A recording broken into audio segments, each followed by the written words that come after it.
Bom dia, boa tarde, boa noite. Vamos fazer alguns comentários básicos a respeito de fibrinogênio, tá? Então, o fibrinogênio é o famoso fator 1 da coagulação sintetizado no fígado. Beleza, tem aí sem problema, tá? Função dele é fazer, então, o coágulo de fibrina, tá? Vai ter uma enzima, a trombina, né, que vai agir sobre ele, tá? Estrutura, tá? Só para recapitular aqui, tá? Basicamente assim, ele tem dois domínios, né? Domínio E e domínio D, tá? E aqui nós temos uma proteína beta e uma proteína Y, tá? E elas se cruzam, tá? Então, o fato de ser disposto assim tem uma razão, tá? E o fato de ter, por exemplo, um pedaço desse domínio E, este pedaço aqui no centro, com os dois domínios D nas pontas, isso também tem a ver, tá?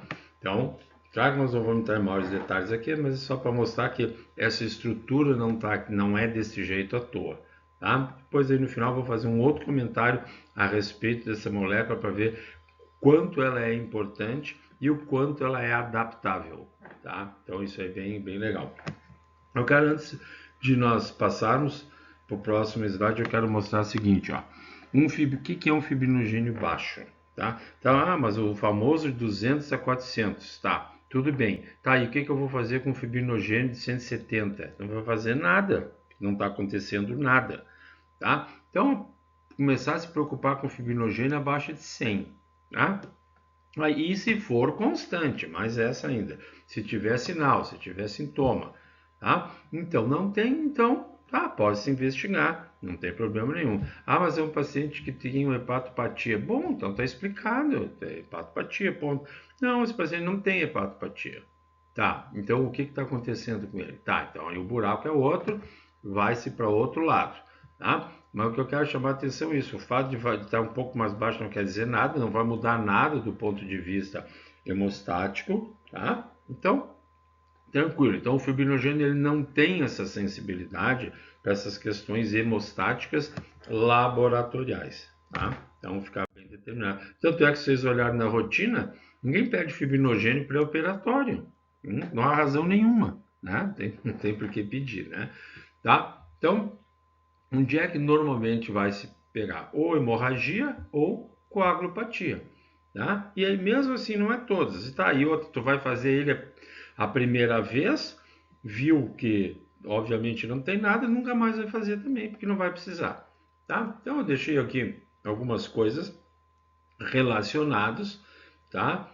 E por exemplo, aqui outros colegas dele, ó, TP, TTPA e dedímero, tá? Tudo bem, mas aí é um paciente bem pontual, tá? Para ter esse tipo de alteração em todos esses exames, tá? Que não é o caso aqui, a gente pode comentar isso em outro espaço, mas aqui a ideia é só comentar sobre fibrinogênio, tá? Nós temos metodologias, tá? Então hoje, graças a Deus, melhorou bastante, tá? Mas a clássica é o método de Klaus, tá? Tranquilo, sem problemas nenhum, tá? Então aqui, ó, como eu falei antes, ó, nível crítico, mas mesmo assim, ó, para hemostasia abaixo de 50, tá? Aí sim, tu pode ter, vamos supor, tu não tem fibrinogênio, tá com 53 de fibrinogênio, tá?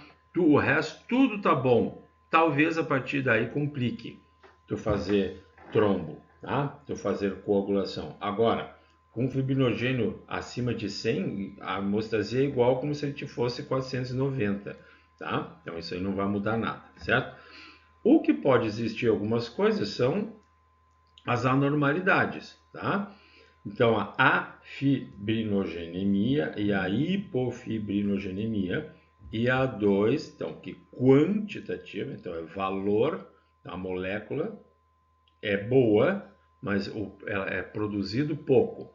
A qualitativa eu tenho a né, o nome já disse, disfibrinogenemia, em que a molécula é alterada, a proteína, então aquilo que nós vemos lá, aqueles cruzamentos e os pedaços, tá? Os domínios, então isso aqui tem alteração nessa parte aí, tá? E então as hipodisfibrinogenemia. Então o cara, além de ter uma molécula alterada, ainda produz pouco, tá? Então assim, é isso aqui existe, são casos bem raros, bem raros. Os pacientes vão começar a vir por causa de hematoma, sangramentos, mas principalmente por hematoma, tá? Então, aí até se chegar aqui, vai se andar bastante a ponto de conseguir chegar aqui, tá? Mas o diagnóstico depois, obviamente, vai ter que ser feito por exames de genética, né? Para tu chegar nisso aqui, tudo bem? Tá? Então, agora aqui caiu para dentro do nosso hospital, ó, tá? Então, diminuição. CIVD, essa eu vou ler porque é importante, é CIVD e doença hepática, tá? Não está escrito aqui, mas está escondidinho aqui entre os dois, o que? Sepse, tá? Está escondidinho aqui, certo? Então, claro, a CE pode ser que seja CIVD, pode, mas eu quero dizer que na sepse o fibrinogênio ele é importante, até para dar uma ideia em que pé a coisa anda, tá? Aumento, certo? Idade, sexo feminino, gravidez, anticoncepcional, pós-menopausa, reação de fase aguda. Aqui que eu quero chamar a atenção, tá?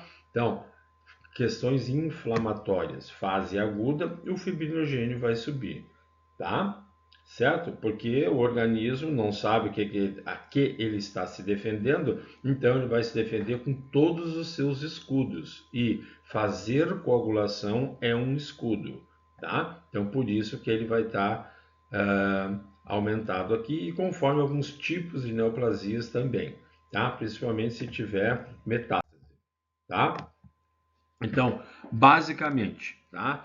Então assim, ó, nós temos aqui, ó, para que serve? Distúrbio de coagulação, nós já vimos risco cardiovascular, tá? Mas até aí morreu Neves, tem que ter um monte de outras coisas junto, ou seja, ele entra no rol daqueles exames que a gente já conhece. Monitoramento de inflamação, não é o melhor, óbvio que não é o melhor, né? Para isso tem a proteína C. Agora, que ele é bom, como um segundo plano, ele é bom sim, não dá para dizer que não. Doenças hepáticas, aqui sim ele é bom. Tá? Então, se um paciente tem uma hepatopatia e o fibrinogênio já caiu, é porque a coisa está, vamos falar em linguagem popular, a coisa está feia. Tá? Então, assim, nesse aspecto, o fibrinogênio é muito bom. Tá? Monitoramento de trombose, mas não pela questão, vamos dizer assim, de valores, tá? Mas a questão mais de tratamento. Tá? E, no geral, saúde da mulher. Tá? Eu deixei por último aqui a saúde da mulher, até para comentar, fazer o seguinte comentário. Para tu ver como a molécula do fibrinogênio é tão importante, tá? Vamos dizer assim, como o organismo entende isso que é importante, que a mulher, no período menstrual, a molécula do fibrinogênio se modifica. Ela vem com outro tipo de estrutura. Os domínios, tudo igual, as cadeias, mas a forma da disposição, tá, dessas cadeias e desses domínios muda. Passado o período menstrual, o fibrinogênio volta à sua forma original, tá? Então, para ver a importância da molécula do fibrinogênio, tá bom? Obrigado, então, até a próxima.